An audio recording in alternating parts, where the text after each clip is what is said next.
Hey, everybody. We have a jam-packed all-news show for you today. We're going to talk about Peter Thiel stepping down from Facebook's board. Does it mean that Facebook is even weaker?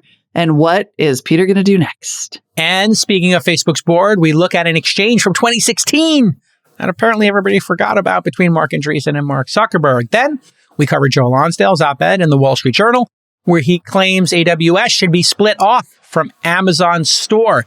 Would you like these two entities more if they were split up? Would that be better for competition? We're going to double click on that, and we've got some interesting takes on it. And then obviously it wouldn't be a day in 2022 if we weren't talking about either Peloton or Spotify. In this case, it's Peloton, the continued chaos, the CEO stepping down. They laid off 2,800 people, which is about 20% of the surprisingly large workforce. And does this mean they're angling for an acquisition or just cleaning up the balance sheet? It's a turnaround attempt. We'll get into that. And of course, it is This Week in Startups. So we have a startup of the day, a very interesting browser software with a very big valuation for a pre-revenue company. We're going to cover it all and more today. It's going to be a great show. Stick with us. This Week in Startups is brought to you by Squarespace. Turn your idea into a new website. Go to squarespace.com/twist for a free trial. When you're ready to launch, use offer code TWIST to save 10% off your first purchase of a website or domain. Marlow. Every founder should have a coach to help them become more effective at managing and leading their teams. Get 15% off your coaching membership at getmarlow.com/twist. And Indochino makes custom fitted suits, shirts, and casual wear at affordable prices. Shop for your next best look or book a virtual style consultation at Indochino.com. Right now, you can get $50 off any purchase of $399 or more by using code TWIST at checkout. Peter Thiel is stepping down from Meta's board. That's also the company formerly known as Facebook. After almost 17 years of service, yesterday, Meta published a press release announcing Thiel will be retiring from Meta's board at their 2022 annual shareholder meeting. He's been on the board since April 2005. I'm going to guess he was the first board member. He obviously was the first investor. Meta stock was down another 2% in early trading. I don't think related to this at all. Thiel gave the following quote in the release: "It has been a privilege to work with one of the great entrepreneurs of our time. Mark Zuckerberg's intelligence, energy, and conscientiousness are tremendous." Okay. His talents will serve Meta well as he leads the company into a new era. I can translate those in a minute. Zuck's quotes on Thiel. Peter has been a valuable member of our board, and I'm deeply grateful for everything he has done for our company, from believing in us when few others would, to teaching me so many lessons about business, economics, and the world. Peter is truly an original thinker who you can bring your hardest problems and get unique suggestions. That's actually very true. He has served on our board for almost 2 decades, and we've always known that at some point he would devote his time to other interests. I'm grateful he served on our board for as long as he has, and I wish him all the best in the journey ahead. Some folks who are left on the board, Marc Andreessen, surprisingly, after a bunch of damaging tweets and behaviors from him. We can talk about that in a minute. I can't believe Mark's still on the board. I mean, thought he would have got kicked off the board by now. Dropbox CEO Drew Houston, who's amazing, and he was joined in 2020. That's a great add to your board. DoorDash CEO Tony Xu, who joined last month, another great person. Peggy Alford, EVP of Global Sales at PayPal. And of course, Zuck and Cheryl. Zuck, of course, has super duper crazy voting shares. So the board is a formality at best. Yeah. He can do whatever he wants, for better or worse. So the board didn't mention they were replacing Thiel. Theories on why Thiel is leaving, Molly? Do you have any? Well, I mean, this is where it gets interesting. The New York Times reported Mr. Thiel, 54, wants to focus on influencing November's midterm elections, said a person with knowledge of Mr. Thiel's thinking who declined to be identified. Mr. Thiel sees the midterms as crucial to changing the direction of this country, this person said, and he is backing candidates who support the agenda of former President Donald J. Trump. Last year, Thiel gave Blake Masters of Arizona and J.D. Vance of Ohio $10 million each for their Senate campaigns. Now, there was a really interesting... I think I put this tweet in our chat. I'll try to find it. But the tech editor for the LA Times said a couple things about this. One was that Thiel stepping off of Facebook's board suggests that he thinks that Facebook's influence and ability to influence elections in particular is done.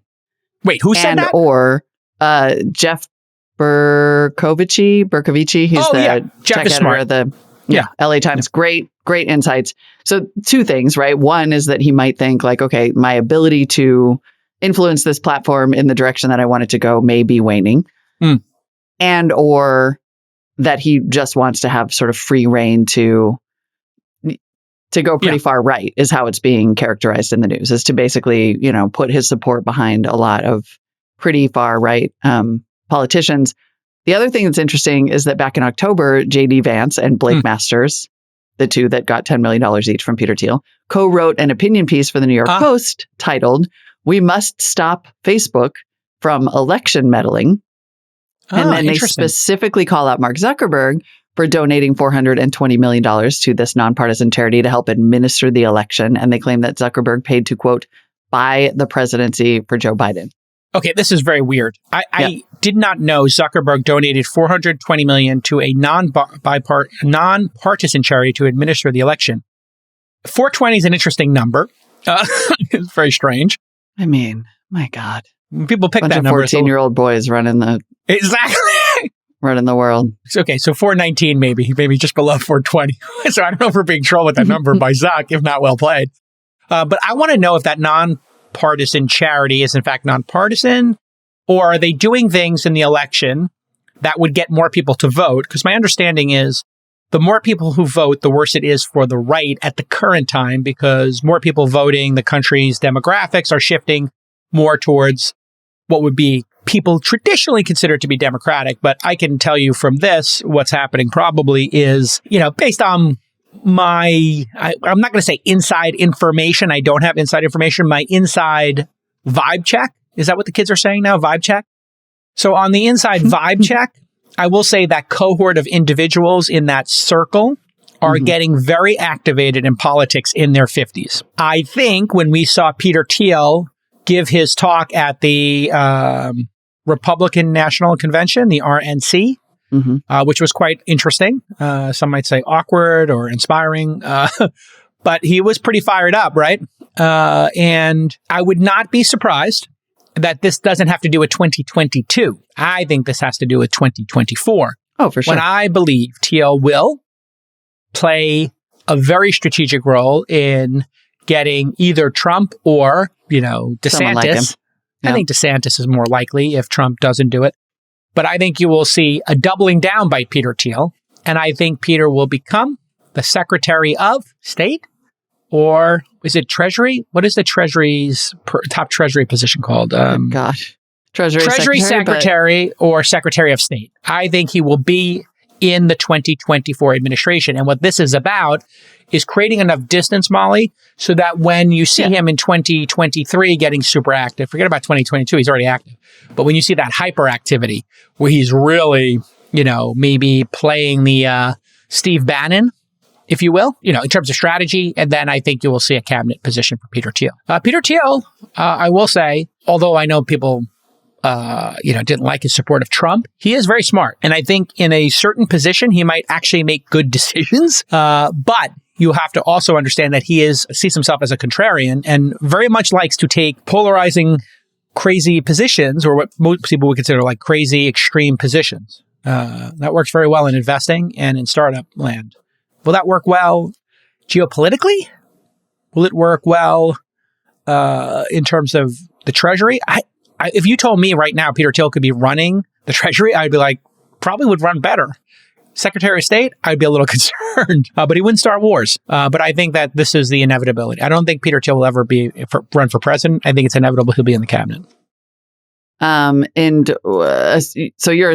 Are you okay, Molly? Assuming that his candidate Molly, wins in 2020. Did you just fall over in your chair? She's like, God. You're being really diplomatic here. I don't have a single nice thing to say about Peter Thiel. And I think that the fact that he is going to devote more of his money and time to extremely far-right candidates, many of whom, I think there was a piece in The Guardian the other day that said that fully a third of the far-right Republicans who are being fielded, of the 100 far-right candidates that are being fielded across the United States, at least a third of them have explicit connections to white supremacists, anti-government extremists, and members of the far-right Proud Boys.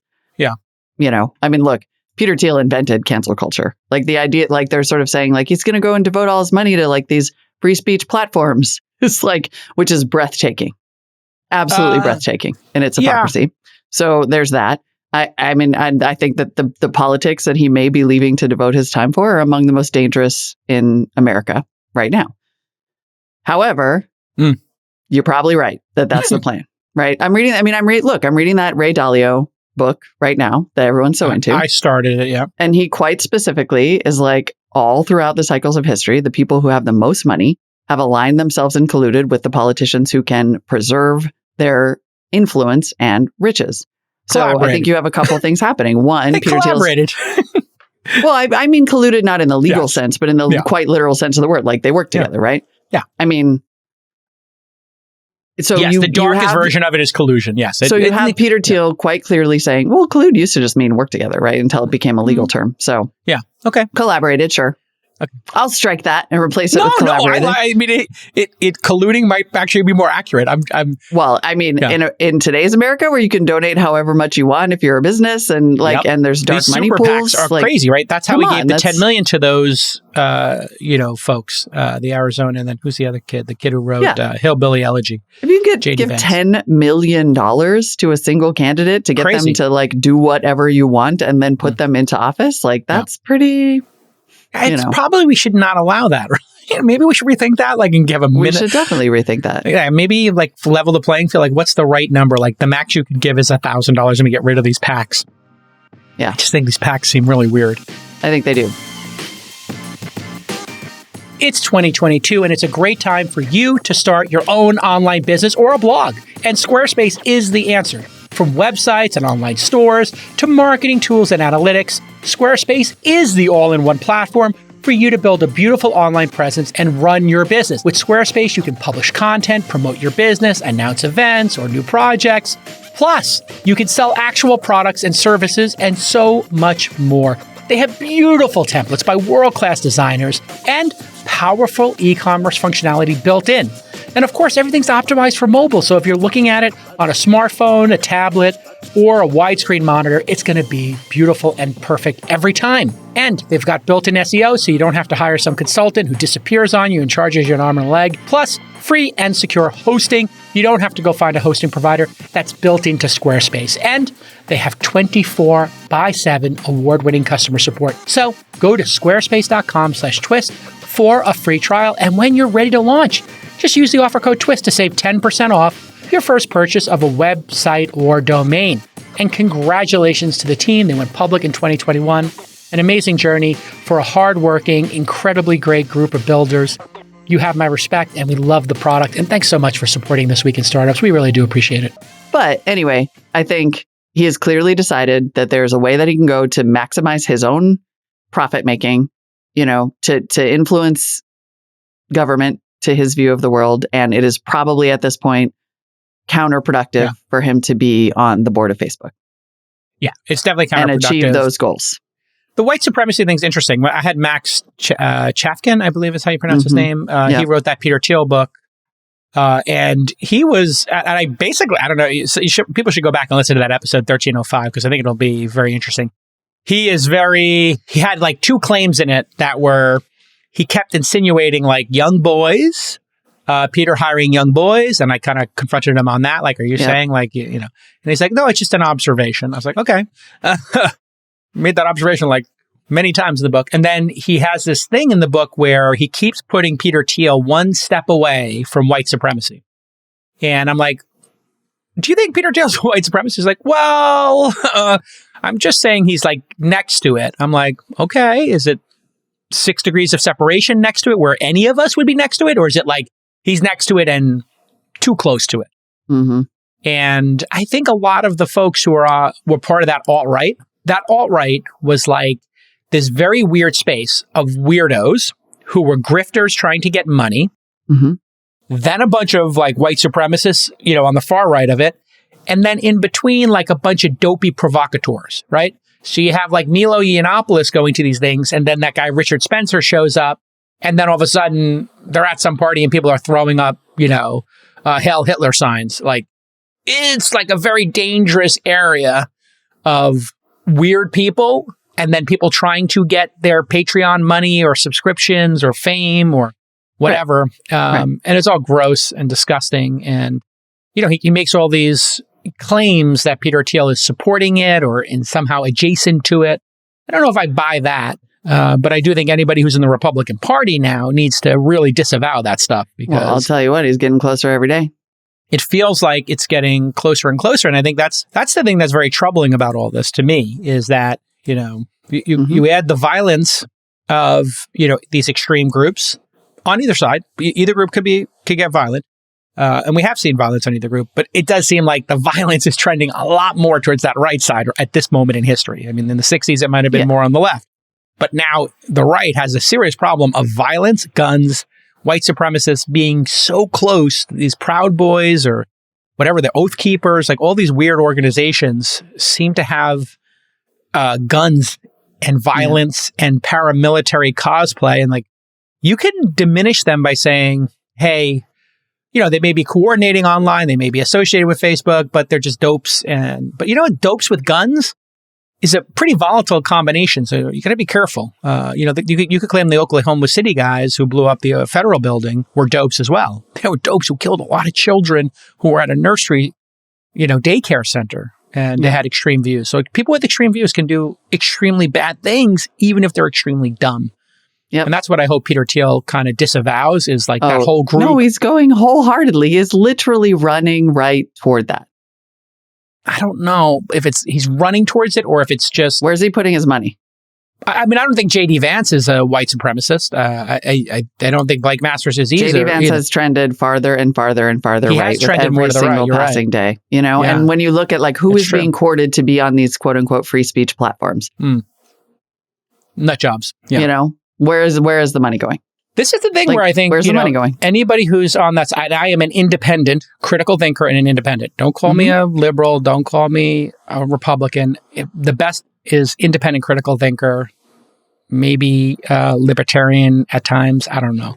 But I'm not picking either side here. I just think I don't like the violence involved on either side. And there was one side that seems to be courting very dangerous, violent tendencies.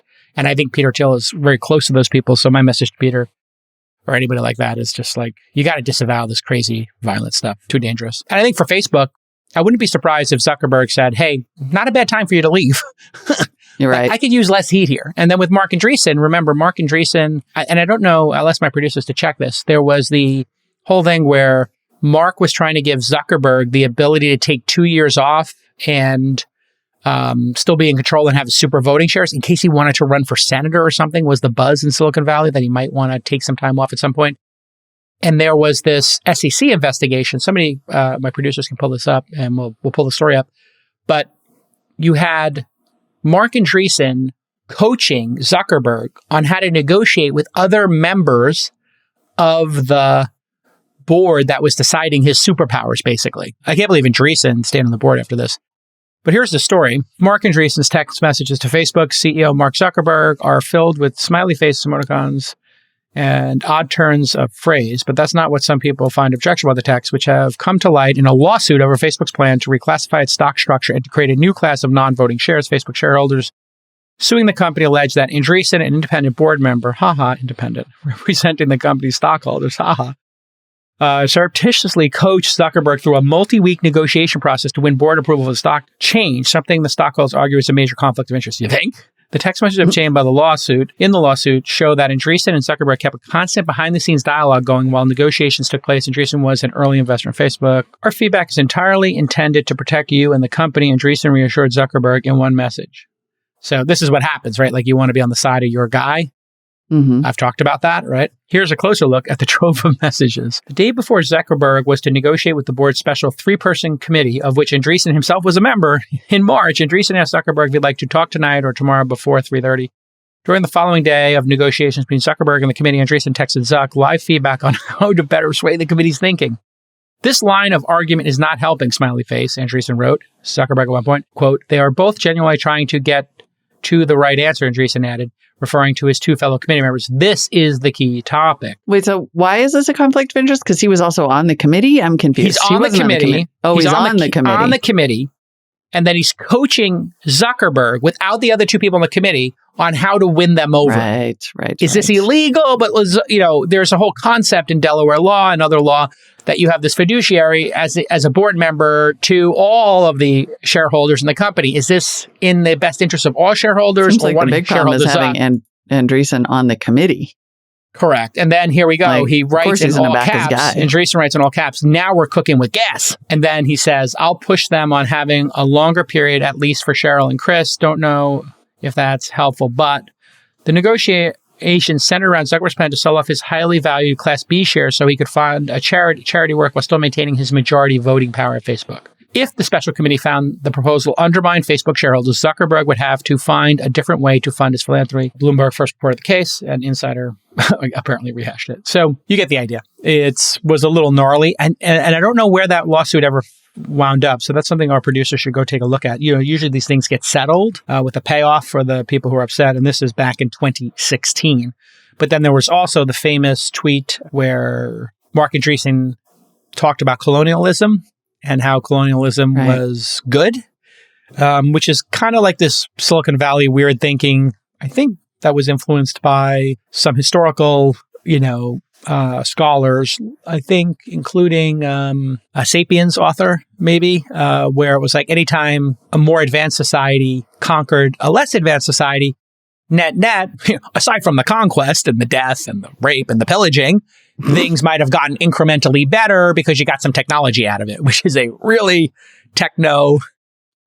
extremist technocratic way to look at it. Yes. Yeah. It's a little, let's just say, callous. And that is denying the world's poorest free partial internet connectivity when today they have none for ideological reasons strikes me as morally wrong. Another in a long line of economically suicidal decisions made by the Indian government against its own citizens, he added. Ouch. Oof. That was 2016. Yeah. Indian critics of the program then jumped to the fray, echoing arguments by prominent members of India's venture capital and tech communities that free basics recalled imperialism and the East Indian Company and was a modern twist to what essentially used to be the white man's burden. So essentially, hey, we're bringing you tea, we're bringing you railroads, whatever technology we're bringing you. Zuckerberg's idea was, I'm going to bring you free internet, like very low-speed internet. Oh, by the way, you get to use Facebook as part of that. It just felt imperialistic. I understand how people in India feel about that. Like, hey, some white guy shows up. It's like, hey. Andreessen responded with, anti-colonialism has been economically catastrophic for the Indian people for decades. Why stop now? That was the tweet. No wonder he blocks everybody. Okay. I mean, he'll block me again for even bringing this up because, it's just like and this is why I believe this is when he turned off his Twitter and stopped blogging, was he just got a little too candid there. Like, I mean, even if the anti-colonialism, I'm just even trying to give him the most generous benefit of the doubt here. I don't even know where the rails are right now. But let's say there was theoretically, some people felt like we shouldn't accept any help from Western places because of colonialism. And it did, in fact, lead to a worse condition because somebody was offering medicine. Like, I think you have to cite an instance of that, and maybe it's not your place. I don't know. Or it's really just dumb. You're a board member of a company. I'll just say this was like a really boneheaded, dumb move by Marc. And listen, who's an otherwise very smart person, obviously. Brilliant might be a more accurate description of Marc, like literally a brilliant person. But sometimes brilliant people can like think themselves into a thought that might be not something they should put in a tweet. Does that make sense? Mm-hmm. I think that's the way I'm saying sometimes. Not just sometimes. It could be like pretty regularly. And so I think that was incredibly damaging for Facebook. Because I think it did have ramifications. That's when Marc just started to zip it. But now he's back and doing memes, so maybe he's back in the game. Listen, as a founder, it's really hard to find the time to become a great manager on your own, and that's where Marlow comes in. Marlow is one-to-one management training and coaching that helps managers level up quickly. They take the best parts of executive coaching and they combine it with their proprietary management training program so you can become more effective and efficient at managing your team. This is super important. I see so many startups that fell from bad management. People don't quit a startup. They quit a bad manager. We all know that. So you need to have great managers who listen and have empathy, but also demand results from your people. So you'll work with a dedicated coach at Marlow to help you identify which areas need improvement. Then you're going to focus on developing the most important habits and skills, and members rate their coaching experience 9.9 out of 10. So there's room for improvement. That's a pretty great score, though, let's be honest. And Marlow works with managers and emerging leaders in startups like Scribd, Hims and Hers, Statusphere, and more. So what about the rest of your team? Marlow has them covered as well. They can provide your entire team with the support they need to be successful. So here's what I want you to do, the call to action. Get marlow.com/twist to get 15% off your individual or team memberships. Once again, get marlow.com/twist to get 15% off. I mean, we can talk about Facebook all day long. It's just everything gets crazy. I mean, everybody remembers Netflix CEO Reed Hastings served on Facebook's board from 2011 to 2019.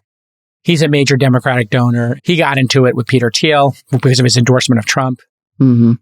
And we can pull up the letter there. Peter, I appreciate that. We can disagree and be direct with each other. I have our board Gordy feedback session tomorrow.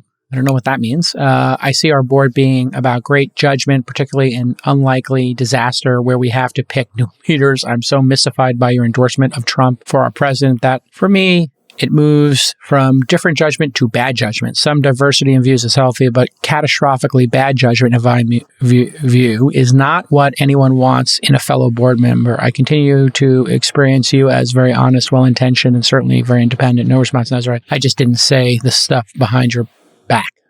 Reed. I think didn't want to say, but yeah. I didn't want to say. I think Reed wrote that, in a little bit of a... Yes. Yeah. I mean, to sum up... by the way, the subject to TLDR, I think that a lot of behind-the-scenes politics has almost certainly contributed to this decision. In some ways, it might make Facebook's life easier, but the fact is, the Facebook board is sort of the most meaningless of trinkets because, Zuckerberg and Sheryl control the whole thing. Zuck does. Yeah. Sheryl controls nothing, right. I think, actually. Yeah.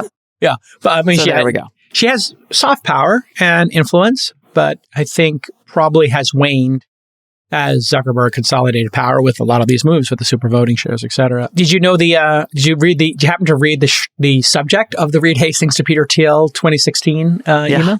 Straightforward, as in. He said, you're making a bad decision. And I don't want any part of it. All right. So I think enough of that. Let's go to this Joe Lonsdale story. Maybe you could kick it off.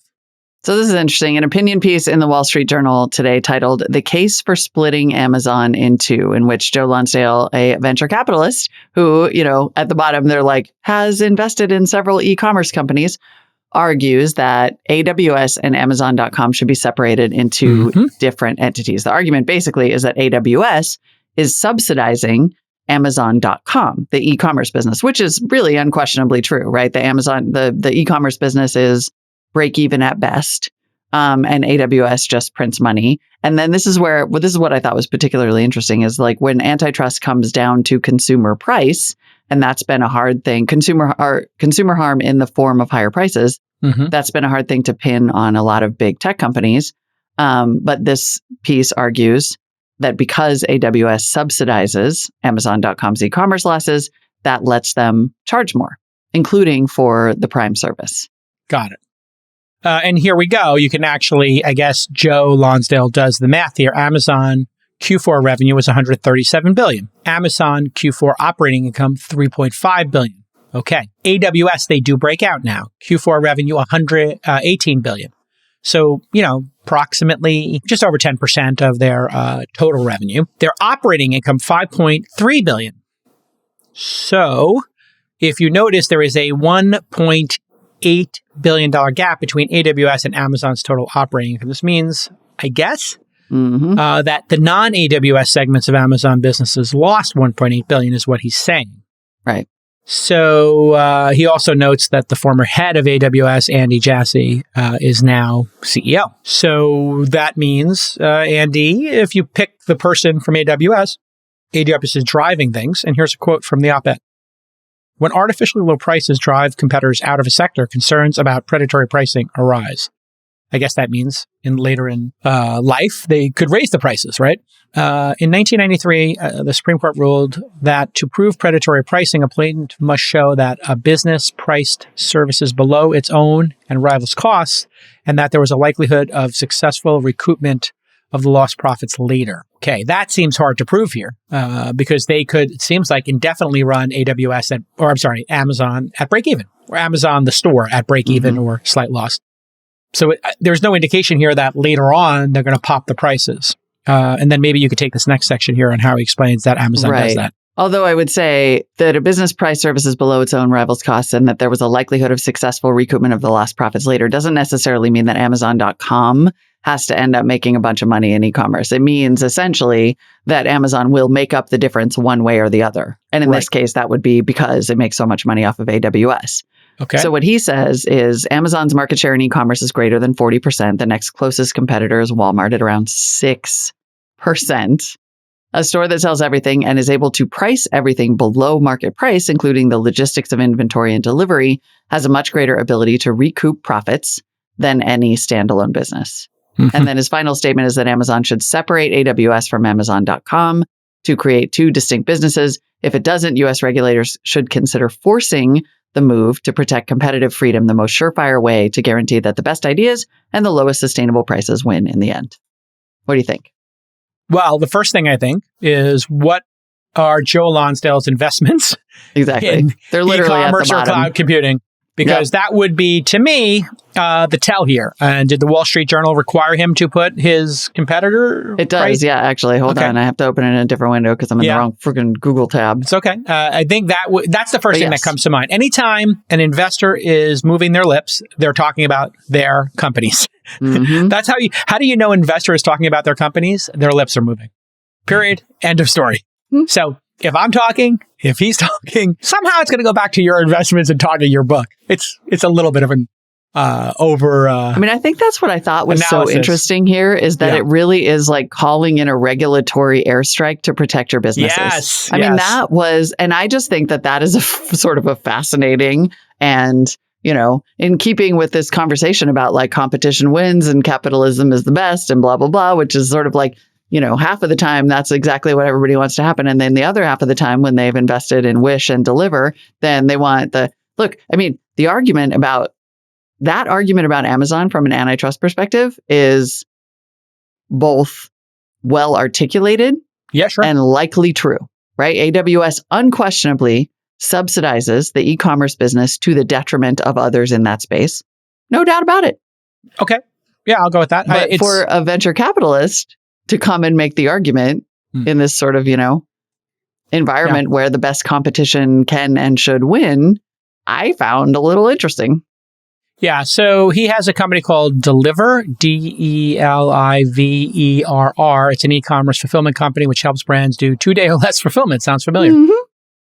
Obviously, that's Amazon's business. And he's also in Wish, which everybody knows is a marketplace of like really unique items. And so is he talking his book, or does he actually feel this way? It could be both.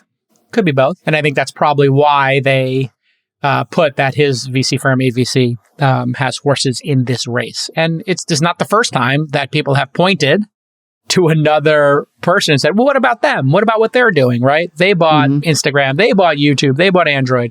You know, you're constantly going to have this finger pointing of, top investors, capital allocators, and venture capitalists. In this case, consumers are undeniably benefiting from lower costs. So, and then, you know, the e-commerce is not the only way people acquire things. You also have people acquiring things in person. So Walmart, I believe, sells more at the end of the day than Amazon does, because they have not only the 6% e-commerce, they also have the real world stuff. Exactly. So Amazon's Amazon's overall footprint in retail is still relatively low, right? Yeah. It's the e-commerce where they have this greater than 40%. I mean, it is very interesting because a huge cloud business is an almost insurmountable moat for competition.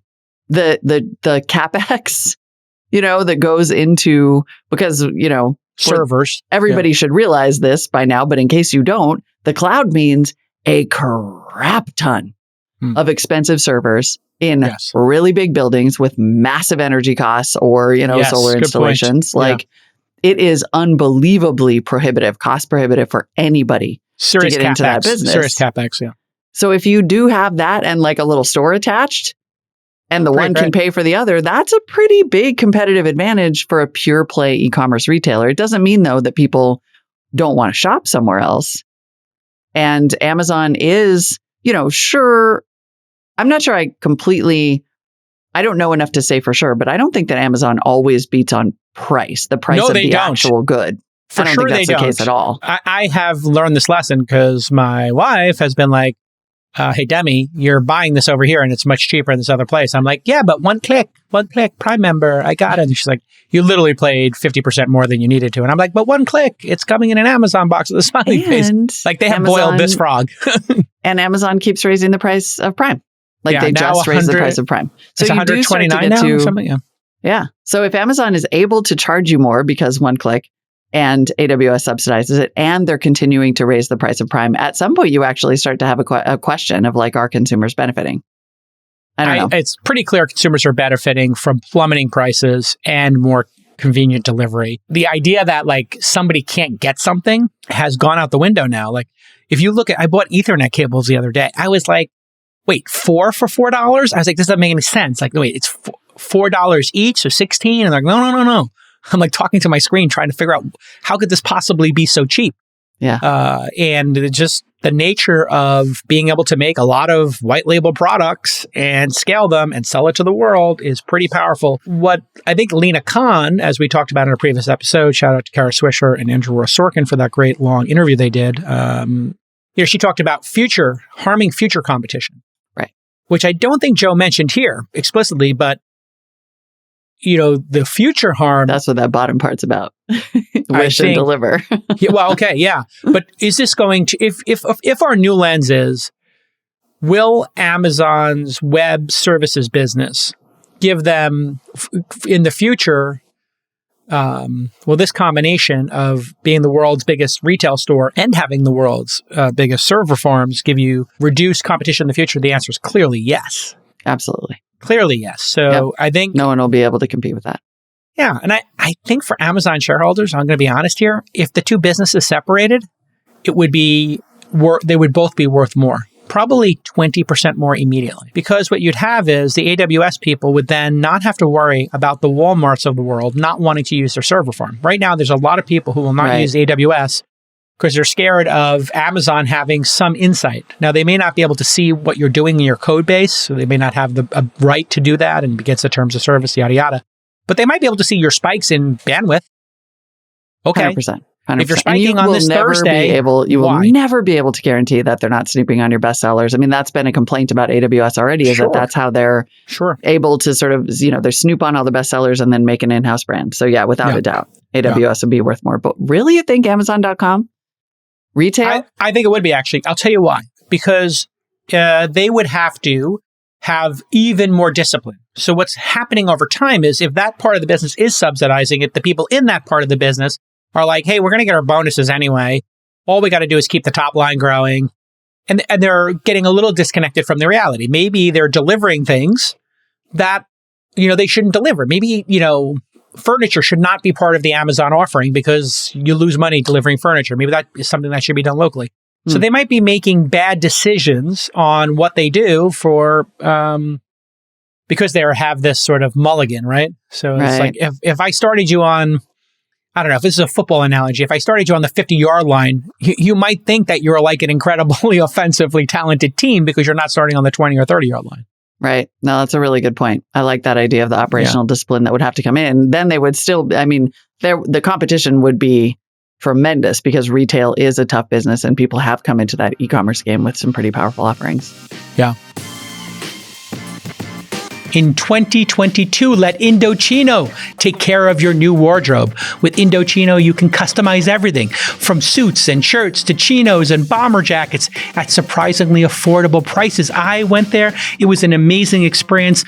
What a great team. They measure you, all these little details, and then they walk you through what makes a great suit, what makes great shirts, casual wear, and more. Every piece is made to your exact measurements, and you can customize every detail. I'm talking fabric, lapel, monogram, statement linings. I love those statement linings. That's when the inside of your jacket, you take your suit jacket off and it's got a beautiful inside. So you can create a suit that fits you and your style perfectly. The best part, Indochino suits start at just $449 and shirts from $79. That's with all the customizations included. And once they have your measurements, the process goes even faster. You can just refresh your wardrobe every 6 months or a year, whatever you're into, and get great outfits to just, dress to impress. So give yourself a style edit that sets the tone for the rest of the year with Indochino. Get $50 off any purchase of $3.99 or more by using the promo code TWIST at Indochino.com. Again, $50 off a purchase of $3.99 or more at Indochino.com. And make sure you use the promo code TWIST, TWIST. Should we quickly do our little Peloton update here? I mean, it feels like the Peloton saga and the Joe Rogan saga should just be burned into every episode now. In Peloton and Joe Rogan news. In Peloton and Spotify news today. Can we just call it Spotify? Okay, Peloton, thank you for doing the last story. I'll do this one. Peloton CEO John Foley, who I kept trying to get on the pod, is stepping down. So we'll have him on for his next company. Give him his gold watch. Exactly. And the company is laying off 2,800 employees. Ouch. Foley is the co-founder of Peloton, has been the CEO since the company started 10 years ago. Foley will remain executive chairman. Former Spotify and Netflix CEO Barry McCarthy will take over as CEO. Peloton president William Lynch will step down, but also remain on the board. A board director is leaving. 2 new board directors are being added. Obviously, there's a ton of chaos over there with their stock price down, I think over 80% at this point still. Even though it rebounded a little bit because of the Amazon interest news that came in the Wall Street Journal. This is 20% of its corporate workforce. So they have 5 times 28 in terms of total employees. So I guess the remaining employee count is going to be in the 14,000 range, something like that, according to the Wall Street Journal. It's not going to impact instructors or their content. That seems pretty obvious. I can't believe that Peloton has 5 times 2,800, like over 15,000 employees. I actually was thinking the same thing. That's an awful lot of people, and that's really disruptive to them. But yeah, what do you do? I mean, it just, with everything that comes out about this company, it does seem to be that there was some real leadership problems here. And so maybe John Foley stepping down is the best thing that could happen, because clearly they're bloated as hell in terms of employees. I mean, I don't understand how you could have 2,800 employees at that company. Like, how many people do you need to have? Is that including installers or the people building the bikes in China or if they're building them? Like, that makes no sense. I mean, is there like a 10,000 person customer support? There's no sales team. Like, they build them in the US, don't they? That was their whole deal. Anyway, no but yeah, sense. I definitely want to do a little digging into that. But then you look at, in episode 1368, we also talked about these failures of leadership. Blackwell's Capital calling for Foley to step down because they were saying, he poorly handled the recall of the tread, committed to this 20-year lease, I think hired his wife. Yeah. Yep, he hired his wife as VP of apparel, which, whatever. But when you put it in this sort of nice long list, you start to be like, And then, of course, it's the appearance of impropriety, right? We talked about this. Like, if things are going well and you do some things on the margins, nobody cares. And if things are going badly and there's an appearance of impropriety, oh my Lord. That's why all founders should avoid the appearance of impropriety. I keep telling you this. People. And they utterly just as a forecasting exercise, the fact that they utterly failed to see a drop in demand as the pandemic waned and then got stuck with a ton of inventory and don't know what to do with it. I mean, it just sort of goes on and on and on. And then earlier this morning, speaking of appearance of impropriety, or actually just like crappy behavior, let's be honest, CNBC journalist Lauren Thomas tweeted the following: "I'm receiving many messages from now former Peloton employees who learned they were being let go because the company turned their Slack access off." Oh, great. So the old, we don't know how to lay people off properly in the remote world. Yes, it is really hard to do this. The way you're supposed to do it is let everybody know that there's going to be a 20% cut and that we're working with our managers and they will work with your teams. And we're sorry this is happening, but for the health of the business, we're going to need to reorganize. The reorganization is occurring over the next 30 days. You'll discuss it with your manager on Zoom or in person. You don't push the button like this and just turn off all those people access. I know. If there's an HR person out there, email producers at thisweekinstartups.com and tell us what the best practice should be in a remote world.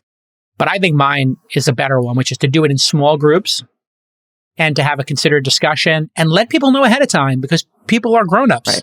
Right.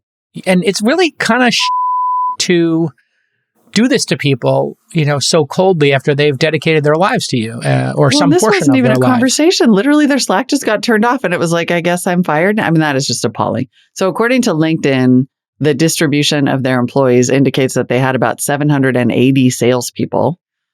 Okay. So salespeople were on the phone. They're like, that makes sense. They're on because it is a considered purchase. Right. Sure. Answering questions. Are they salespeople or are they kind of customer support people? But I get it. Maybe customer support people. I guess I could see that. That seems to be, let's see, the fastest growing part of the business was information technology. I don't know what that means. IT? Yeah, IT. Like IT? Really? Okay. All right. IT. That's just the fastest growing number of employees, not necessarily the biggest employee center, I don't think. The other thing I thought when I saw that they were getting rid of Foley and laying off 2,800 people was this is a company that is trying really hard not to get acquired. Like it seems like they're angling for a turnaround so that they can stay independent, maybe. At least maybe that's what the board is trying to do as opposed to get it bought. Or they're making themselves leaner in order to be a cheaper buy. Hard to say. All of this, the answer is yes. Yeah. What's happened? And it is both. One, if you have activist shareholders, this would, calm them down a bit. And it also might be the right thing for the business. And if it's the right thing for the business, you do this and then the acquisition gets easier because somebody's going to look at it and say, okay, the cost went down this much. Okay, profits are going up or the burn is going down, whatever the case may be, depending on where they are. It will start to look like a healthier business. And that's what activist shareholders want to do. They want to buy things when they're distressed and then take, decisive action that would then make the business optics and the business reality better. What does a founder want to do? Like especially an early stage founder who's now running an at-scale business, they want to invest in products. They want to deploy capital. They want to make factories. They want to make new products. They want to hire a lot of people. They want to drive the top line and they want shiny new objects. And this is where, you'll learn as an investor. These two different mindsets are hard for one person to be able to switch between, right? So who's good at switching between these? Steve Jobs. He knew how to run an at-scale business, had Tim Cook, Eddie Q, his design guy, the famous design guy, who was his Johnny Ive, his partner in crime, his muse.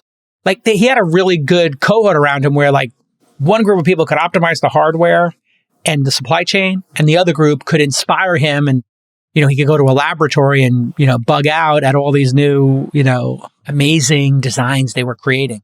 Yeah. It's hard for, a founding CEO to keep that in their head. And maybe Zuckerberg is going through that right now where he's like, I'm kind of bored with Facebook and Instagram and copying everybody's idea. I want to go to this meta thing. Oh, he clearly is, right? I think there was even reporting to that effect. Yeah, he's like, I'm out. You guys handle the big blue. The thing that's printing money, the printing money machine, not interesting to me anymore because I have $50 billion already. I have $100 billion in personal wealth. I've seen this actually happen to people. They become so wealthy personally. The company becomes so money printing that it's like, that's not rewarding. I'm not into it for a machine that spits out $100 bills. I want to build the future. And, that's why Zuck's not, from what I understand, Zuck ain't hanging out at the main campus. There's a secret campus over in San Mateo by the water, by an area called Coyote Point by us. And they just bought a bunch of buildings over there. And I hear he's hanging out over there with the Meta folks. I'm sure. Working on this new Meta stuff. And so I actually, it just actually gives me a good idea for Facebook as we talk about this. What if they gave Sheryl Sandberg and made her CEO, like they did with Susan Wojcicki? They made her CEO of Facebook, YouTube. And then they make Sheryl CEO of Facebook, Instagram, WhatsApp. And then Zuck becomes CEO of Meta. and you have two different divisions, two different CEOs. That would be a very powerful move. Then, when they have to drag somebody in front of politicians, they're dragging Sheryl Sandberg, who's quite good at that. And who has successfully skated out of that many, many times. So yeah, it's time. She's good at that. And she might actually make some more humanistic decisions that would be better for humans who use those services, as opposed to Zuck, who really doesn't make good decisions for humanity. And I remember years ago, I only have 10 minutes left, but I'm still going to say that very briefly. I remember years ago, he was giving a presentation and he was talking about photo sharing and how rapidly photo sharing could scale, which, by the way, Facebook has just absolutely failed at in terms of like using it for anything good, such as searching it or putting it in good albums. But he said in the presentation, humans are very bad at understanding exponential growth. And it was such an awesome moment that one of my producers had a mug made for me that said, humans are very bad at understanding. Because it's just like, that's how robots talk. Like, come on, man. Yeah. Anyway, let's do our startup of the day. Let's do our startup of the day real quick. Startup of the day is always great. Why don't you kick it off? And let's be honest, it's in the name. Startup of the day, Island, a new browser for enterprise. This is very relevant because we were just complaining before the show about how Google keeps trying to split the profiles into two separate browsers. And it's really irritating because it just figure it out. Leave me alone. But there is value in having two instances of a browser, particularly if, as Island is claiming it can do, one of those instances is focused on business and is more secure and gives companies control of the browser, mitigates security risks, and also, of course, keeps an eye on what folks are doing at work. We assume. I think that would be a pretty good provides assumption. Company controls, let's say. Yes, and I think this company is island.io. You can go see it if you want to. It's a great idea, especially because people are working from home. And there's two things that are happening. Actually, that company, was it Better, the company with the crazy CEO who... the one that laid off the 900 people? That laid everybody off Better.com. I presume also they said he was monitoring everybody's, when they sent their corporate laptops out, and this is fair game. It might be a little creepy, but it is a corporate laptop. They were essentially monitoring all their employees, and he had a frustration that he was paying people to work 3 hours a day because somebody in the IT department was like, hey, by the way, these 200 people out of our 2,000 are on average typing on their computers for 2 hours a day. And, they're logging their email, whatever, in Slack for those days. Which now I saw somebody had a robot that would hit the refresh key or something. That's kind of funny and silly, but people have made bots now that will change windows and reload your email, go to your Slack. So if your boss this is let's be clear, the fact that Better was doing that doesn't necessarily, every company is doing this on some level, right? To the extent that they are staffed and technically capable of doing it. Slack offers all of those tools. When Slack goes and sells its enterprise product, it's like, P.S., you can see everything that everybody's doing if you want to, because that is what businesses do in case they get sued. They want to have all those records in case they, if they're tracking. So you have to on some level. And if they're tracking productivity, they want it. This is giving company controls like this is, we might not like it as employees, but it's a really good pitch as a startup. Yeah. And again, we don't know that this is about tracking employees, but the product is definitely a brilliant idea. I've seen a couple of companies do this before. The concept is if you were to run this secure browser, then your employees are at an airport or, whatever, coffee shop working. They do their business in this browser, I believe is the concept here. It's built on Chromium, which is the open source version of Chrome. And it eliminates all these security risks because you can't get phished, right? If somebody sends you a login to some crazy, Google login or whatever, it's going to detect that. It's going to stop them. If people want to load something nutty like some crazy Chrome extension, et cetera, they'll know about that. And I think actually it's good for employees in this way. When you're on that browser, that's the company browser. Do company stuff on there. Keep it. And if you wanted to do something that was like shopping and you were getting your kids some oatmeal, you do that on your... Or you can accidentally download a virus, if you're visiting some sketchy website. Yes. Yeah, it does separate things out. Okay, so good idea. We agree. Great idea. Could imagine businesses definitely wanting to buy this. But let's talk from the startup perspective about how this has raised $100 million Big time. Yeah. at, we assume, about a $500 million valuation, If I according was to to Bloomberg. guess, 400, 500 would be my number. Yeah. And it's pre-revenue, Got it. They have not launched yet. So if They this have- happens, not launched. yeah. I mean, you know my rule of Jason's Law, a company that has $1 billion valuation or raises money at over $1 billion valuation before they have a product in market is either going to fail or could be a fraud. Quibi, Magically, Theranos, Nikola was in that group. Good one. Rivian?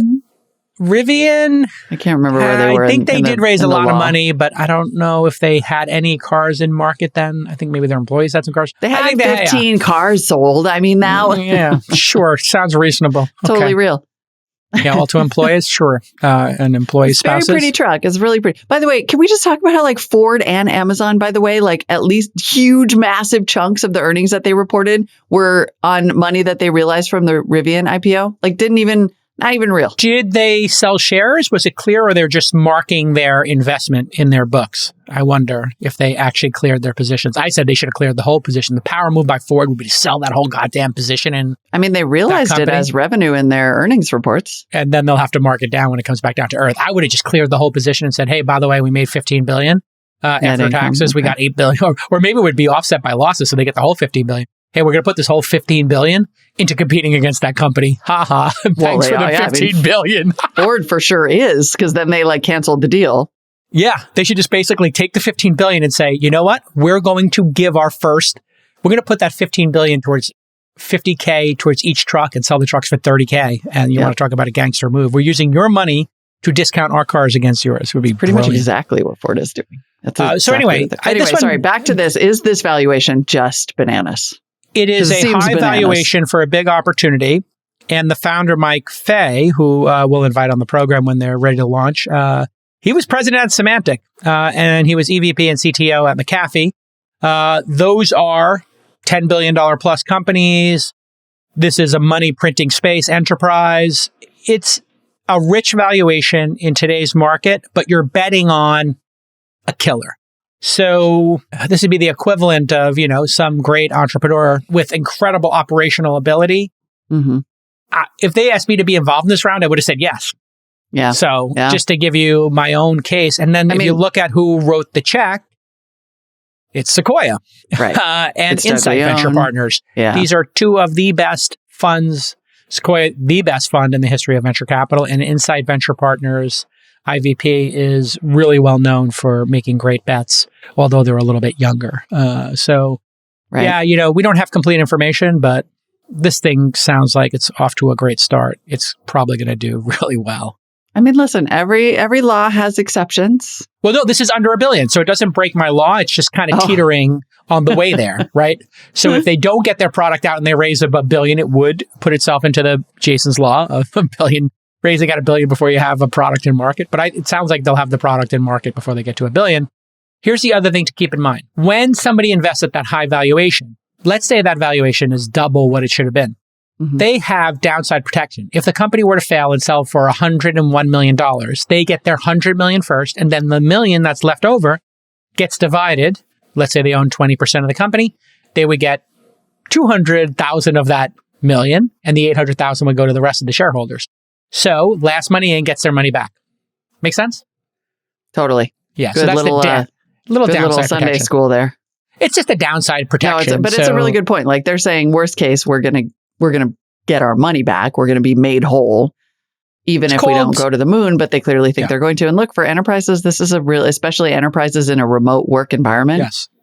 I know I know nobody wants to contemplate it as an employee, but it's a great move. Here's probably what they had. Not only a great founder, not only a great idea, they probably have the product done. And when they showed the product to people and the patents or whatever is, under the hood, it's probably transcendently good.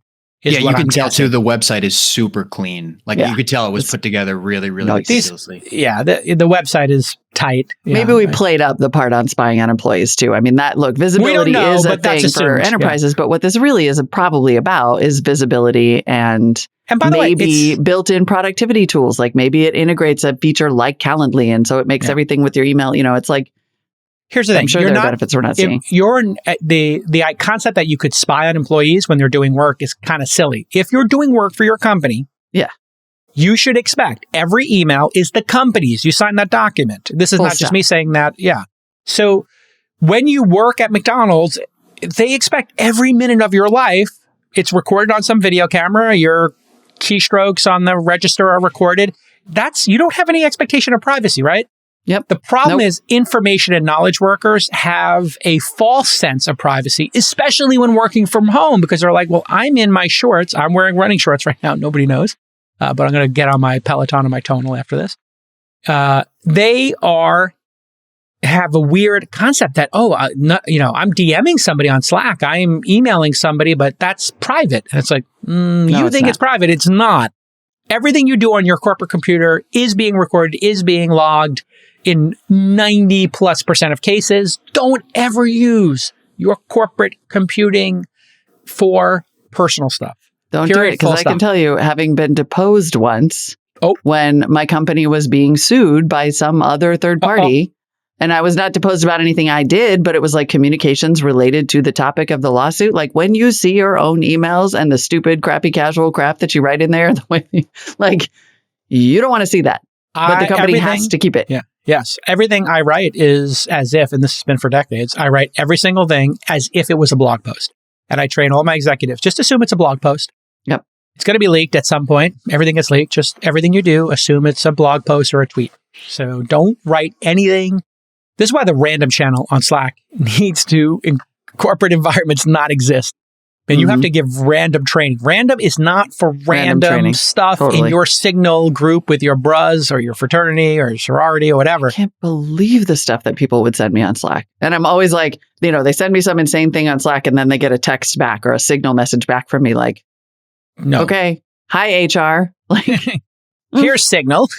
Here's Signal. It deletes everything. Get to know it. And people can take pictures of their Signal. So even when you're doing that, every celebrity, everything Kanye sends on Signal, the other side is taking a picture of it with their other phone. So be careful. That too, yeah. Celebrity is a whole other nightmare that I luckily don't have to deal with. Well, yeah. All right, everybody. This has been a great episode. We'll play some plugs after this, and we'll see you all next time. Bye-bye. Bye-bye. Hey guys, Rachel reporting here. On February 14th and 15th, we'll be hosting Founder University Intensive. This is a 2-day program for founders. Now, this course is only open to women founders. We'll be hosting a course open to everyone on May 9th and 10th. You can apply for both at founder.university. And applications for the longer 12-week Founder University program are due on February 14th, and you can also apply for those at founder.university. Follow Jason and Molly on Twitter @Jason and @MollyWood. If you're not a boomer and prefer TikTok, search for This Week in Startups to find the fan account @this_week_in_startups. And our official account @TWI Startups. But honestly, the fan account is way better than ours. And if you're still not tired of hearing from Jason 6 days a week, you can hear him read his book Angel at angelthebook.com/audible.